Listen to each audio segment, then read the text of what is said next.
Olá a todos, eu sou o professor Rafael Egídio, eu sou do Instituto Federal do Paraná, Campus Umuarama, e esta é mais uma aula de Sociologia que é ministrada para os meus alunos do ensino médio que estão aí no sistema remoto devido à pandemia do novo coronavírus.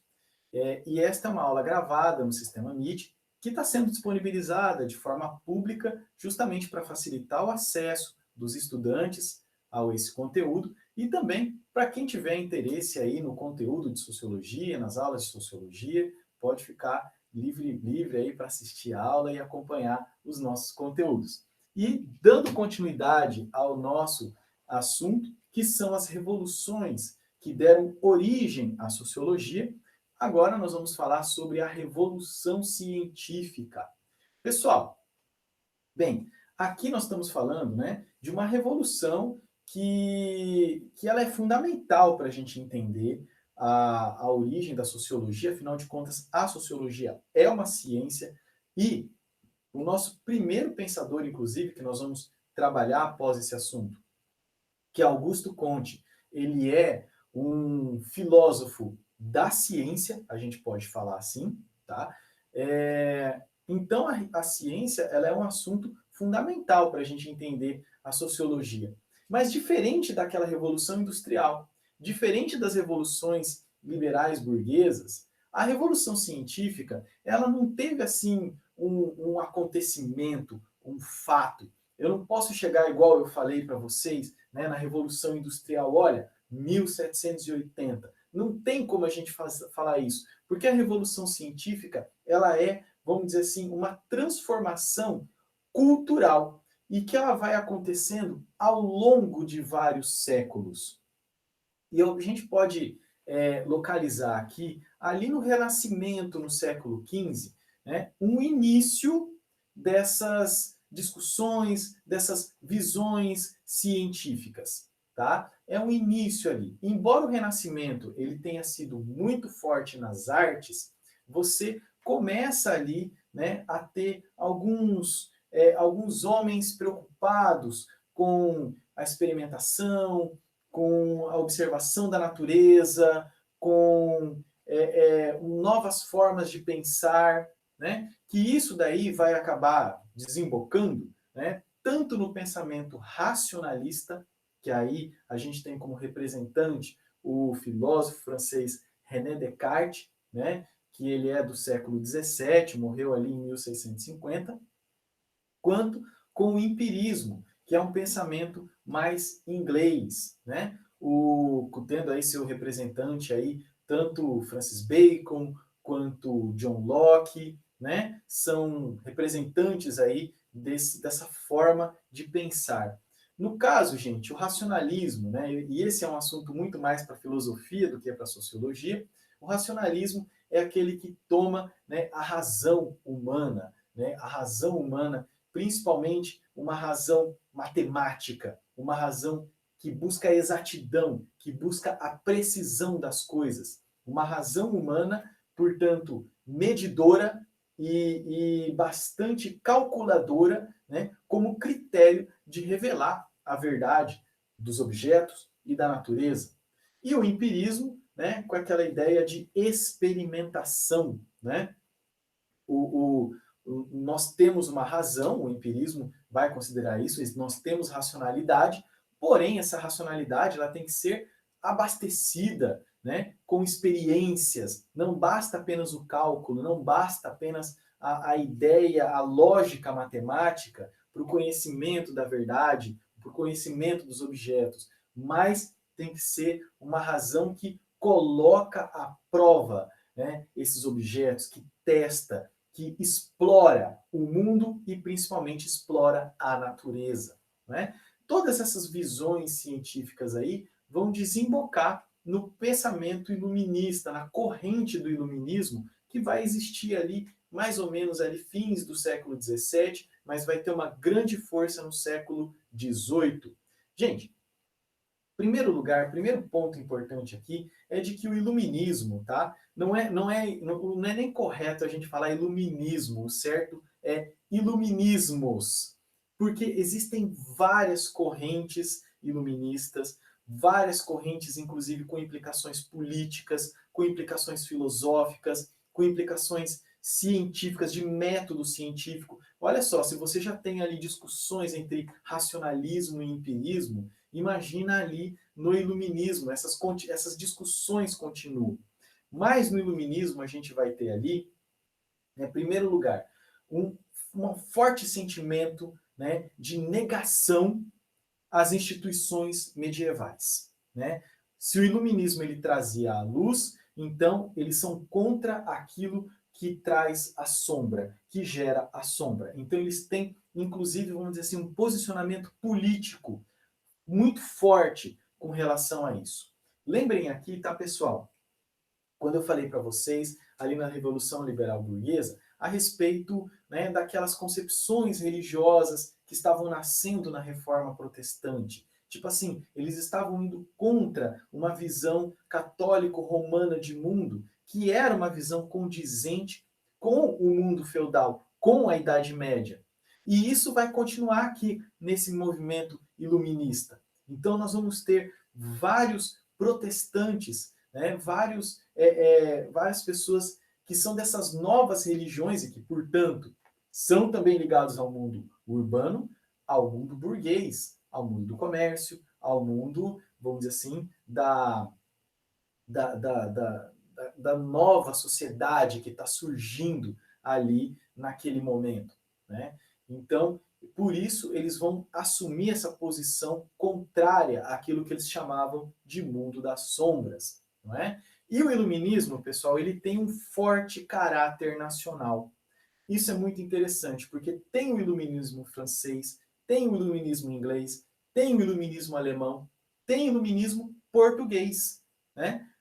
Tem iluminismo espanhol. Então, existem vários iluminismos nos diferentes países e eles competiam entre si, tá? Para ver quem produzia mais, quem tinha mais uma visão mais condizente da realidade, quem tinha mais exatidão, quem colhia mais experimentos. Então, tinha tudo isso no iluminismo.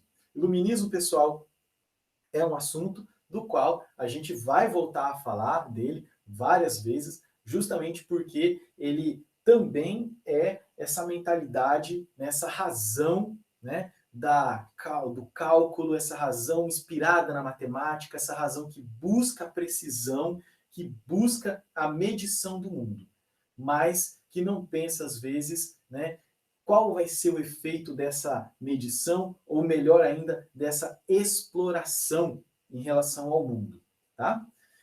Como eu estava falando para vocês, então, né, o iluminismo ele se opõe a alguma coisa que eles vão chamar, e a gente geralmente fala que é o mundo das sombras. Mas que mundo das sombras é esse? Né? Então, assim, se a ciência ela está ali disputando um espaço, então, e vejam, ao longo de vários séculos, né, se a gente pensar ali, do século XV até o século XIX, são aí 400 anos. E ela está disputando contra quem? Justamente, pessoal, contra esse conhecimento medieval, que é o conhecimento chamado de escolástica. Escolástica, pessoal, o que dizia a escolástica? A escolástica era um conhecimento que era baseado nas sagradas escrituras e em filósofos, principalmente filósofos ligados à religião cristã. Então, o conhecimento medieval era um conhecimento que ele tinha, vamos dizer assim, uma hierarquia, né, de conhecimento. Porque o que estava na Bíblia, com certeza, valia mais do que o que estava em um filósofo, vamos pensar assim, em um pensador árabe, né, que não fosse cristão, por exemplo. Então, o conhecimento medieval, a escolástica, tá, pessoal? Que era cultivada ali, né, nos monastérios, né, nas instituições religiosas, tá? E também nas primeiras universidades. Vamos lembrar que as universidades elas foram criação ligadas, elas eram criadas pela Igreja Católica, então elas tinham uma vinculação muito forte com a Igreja Católica. Então a escolástica, que era cultivada, né, aí nesses meios religiosos, é um pensamento extremamente forte, tá, gente? É um pensamento que a gente acha, às vezes, que foi substituído ali no Renascimento. Ah, teve o Renascimento, acabou a escolástica. Não. Foi um pensamento que continua muito forte ali, até principalmente o século XVIII, porque daí quando você tem o Iluminismo, e você vai ter também, junto com o Iluminismo, Revolução Industrial e a Revolução Francesa, assim como uma revolução definitiva do mundo liberal burguês, logicamente, né, o conhecimento escolástica vai cada vez mais perdendo força, justamente porque ele não tinha essa capacidade de gerar um conhecimento que era necessário para os homens da modernidade. Vamos lá, gente. Para o homem da modernidade, o que é mais importante? Né? Conhecer o caminho que nos leva a Deus ou conhecer o caminho que nos leva a uma cidade que tem um mercado promissor? Ora, é claro que o burguês ele vai dizer que é importante, sim, conhecer o caminho que te leva a Deus, mas o caminho que te leva a um mercado promissor também é muito importante. Então, o que o burguês ele vai fazer? Ele vai separar a sua religiosidade do conhecimento das coisas terrenas e que fossem necessárias para o seu capital.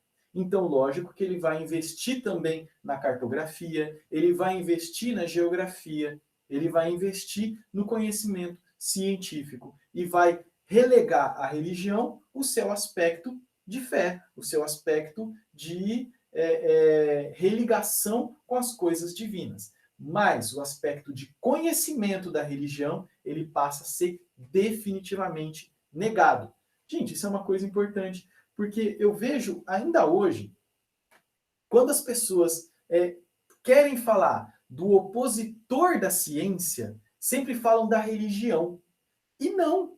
Religião, pessoal, ela tem um espaço, ela tem uma objetividade, ela tem uma função e ela tem uma existência que não tem absolutamente nada a ver com a ciência. Ciência e religião não se misturam, meus caros. Tranquilamente você pode ser um cientista e um religioso ao mesmo tempo, e olha, existem muitos cientistas que são religiosos, mas a religião tem o seu espaço e o conhecimento científico tem o seu espaço.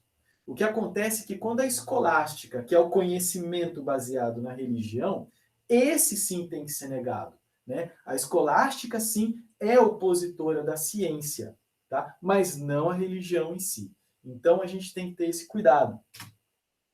E vamos aí traçar em linhas gerais, enfim, o que seria essa ciência. E vejam, pessoal, nos nossos tempos hoje, onde tem aí essa questão de negacionismo, que eu vou explorar isso um pouco mais aí com o nosso próximo autor, o Augusto Conte, onde a gente tem negacionismo, pessoas duvidando que a Terra é redonda, né, e falando que a Terra é plana, inclusive porque tem um versículo bíblico que fala que a Terra deveria ser plana. Então vejam aí a escolástica, né, como ela está presente até nos nossos dias, até hoje ela está presente. Né? Nos nossos tempos de negacionismo, a ciência se torna um debate necessário.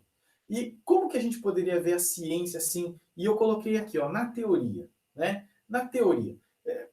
No geral, tá, gente? Por quê? Porque não existe uma ciência, igual as pessoas falam assim, a ciência. Gente, a ciência ela não existe, tá?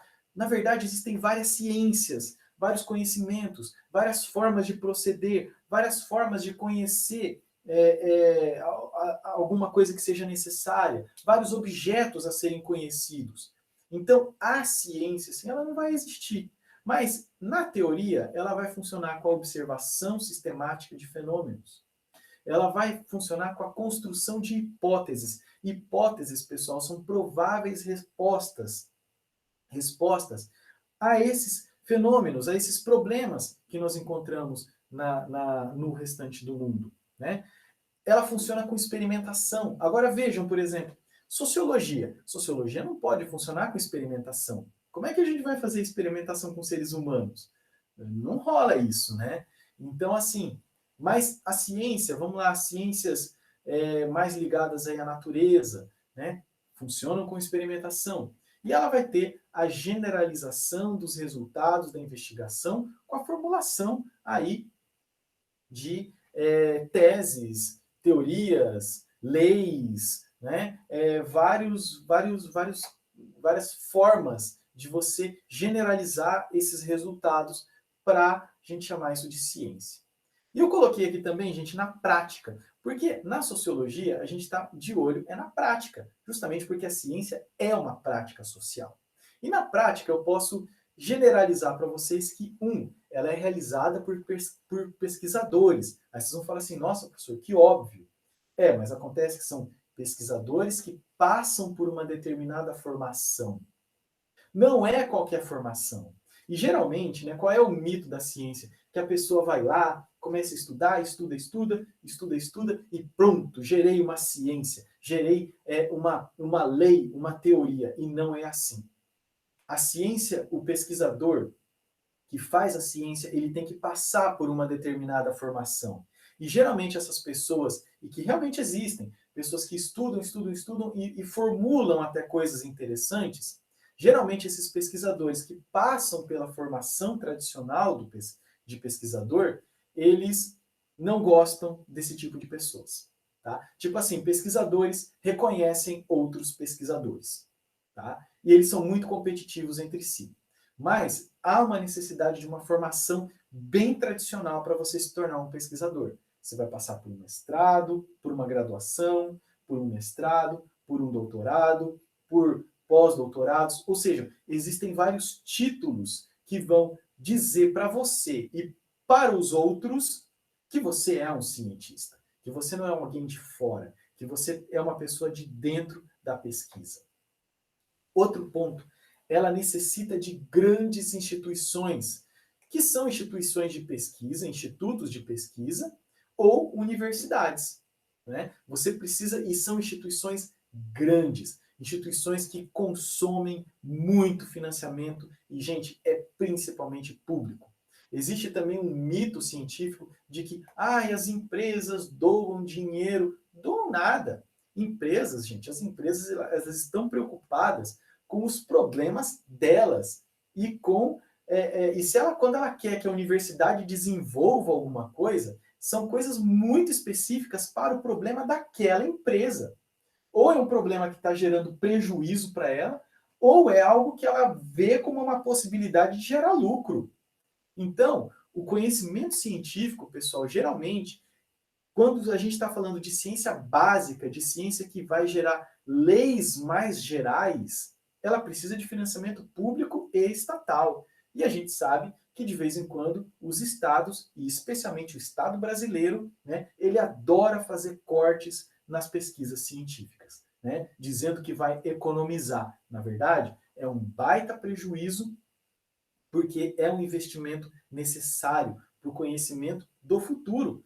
A ciência, às vezes, ela não vai render fruto agora, ela vai render fruto daqui a algum tempo. Né? E por isso que é necessário financiamento público. Os resultados da ciência, tá, gente? Ela vai aparecer em publicações, tá? Publicações como livros, né? Mas, hoje em dia, tá, gente, é principalmente em periódicos científicos, revistas científicas. E, gente, né, publicar numa revista de alto impacto científico, às vezes, é extremamente difícil. Porque só pela leitura do texto, os avaliadores já sabem qual é o seu perfil de pesquisador, já sabem até da onde que veio aquele pesquisador. Qual foi a universidade que aquele pesquisador veio? Acreditem, gente, é possível a gente saber disso, tá? E essas revistas científicas, que são muito competitivas entre si, elas também acabam barrando vários artigos que não estão ali na linha editorial, na linha que eles acham que deve ser feita a ciência. Tá? E existem periódicos científicos, inclusive, que são pagos. Você tem que pagar para publicar. E acreditem, tá, gente? Muita gente paga para publicar porque aquela revista ela vai ter um alto impacto ali na formulação, né, na avaliação de outros cientistas, na formulação de outras teorias. A ciência hoje, gente, ela é altamente competitiva. E, gente, eu estou falando assim de ser altamente competitiva mesmo, tá? tipo assim, de chegar no nível do adoecimento, tá? Do adoecimento mental. Hoje é muito comum você discutir isso, né? O assédio dentro das instituições de pesquisa, das universidades, o adoecimento, pessoas que estão adoecendo. Por quê? Porque elas precisam publicar, publicar, publicar e publicar. E são justamente nessas revistas que é muito difícil você publicar e o cara tem que publicar 10, 15, 20 artigos por ano, tá? E isso beira a loucura. Então, assim, a vida do cientista se torna praticamente um sacerdócio. A única coisa que ele faz é pesquisar e publicar. Ele não tem mais tempo de ter uma vida social, de ter um casamento, de ter um círculo de amigos, porque em nome dessa alta competitividade, a vida do cara se resume a laboratório e publicação. E por fim, nós vamos ter hoje também aí uma união da ciência com a tecnologia, porque desenvolver cientificamente está até muito difícil. Então, o que se faz? Desenvolve-se tecnologias. E aí, pessoal, a gente vai ter realmente empresas privadas, pelo menos grandes empresas, que investem dentro das instituições públicas, das universidades públicas, dos institutos de pesquisa, mas é como eu falei para vocês, é para um desenvolvimento focado num determinado produto, num determinado processo. Tá? Esse determinado produto, determinado processo, vamos pensar assim, fui eu, Rafael, pesquisador, que pesquisei aquele determinado produto. Porém, aquele produto não é meu. Nem intelectualmente ele é meu. Ele é daquela empresa que me patrocinou. Eu fico com o título, né? Eu fico lá com o título de doutor, né? Mas a minha produção não é minha, é daquela indústria. O nome desse processo é o processo da tecnociência que está acontecendo hoje em dia. Por fim, pessoal, enfim, a sociologia. Gente, dentro de todo esse contexto, né, de todas essas revoluções aí, a gente pode colocar, né, duas citações, duas ideias sobre a sociologia, do fato dela ser uma ciência da crise. Por que crise, gente? Porque essas três revoluções que eu falei para vocês, Revolução Industrial, a Revolução Liberal Burguesa e a Revolução Científica, foram revoluções que retiraram coisas. Eles negaram coisas, né? Negaram o mundo agrícola, negaram a nobreza e a realeza, negaram o conhecimento oriundo da religião escolástica. Então, o que você coloca no lugar? Esse é o desafio do século XIX. E a sociologia ela vai aparecer como uma ciência que vai tentar dar conta dessa crise. Tipo assim, cara, a gente tirou um monte de coisa. O que a gente põe no lugar? Então, a ciência da sociologia ela vai nascer também com esse objetivo. E a sociologia também, gente, ela é uma teoria da modernidade. Ou seja, todo sociólogo que é um pesquisador, que teve uma determinada formação, tá, gente? Todo sociólogo, ele aprende isso nas suas primeiras aulas de sociologia. Que a gente precisa se posicionar frente a essa transformação da modernidade. Eu posso ser um sociólogo, gente, que estuda um bairro na cidade de Umuarama. Mas, para além daquele bairro na cidade de Umuarama, que é a minha cidade, eu preciso ter noção de todas essas transformações que aconteceram na sociedade e que eu falei para vocês. Porque todas essas transformações pautam o que está acontecendo ali naquele bairro. Ou não. Mas eu tenho que ter clareza daquilo que está acontecendo com aquela sociedade que está se movimentando. Lembrem que eu falei para vocês. Sociologia existe porque a sociedade se movimenta. Se a sociedade não se movimentasse, com certeza a gente não estaria aqui nesses momentos. Pessoal, era isso que eu tinha. Se vocês tiverem dúvidas, me procurem aí nos nossos canais. Essas 3 aulas ficaram um pouco mais extensas do que eu queria. Eu não queria que chegasse a 20 minutos. Mas, enfim, prometo que as próximas aulas serão um pouco mais condensadas, tá? Espero que vocês fiquem bem, fiquem com saúde. E vamos aqui, então, terminando, né, finalizando a nossa gravação. Até mais, fiquem bem e até a próxima.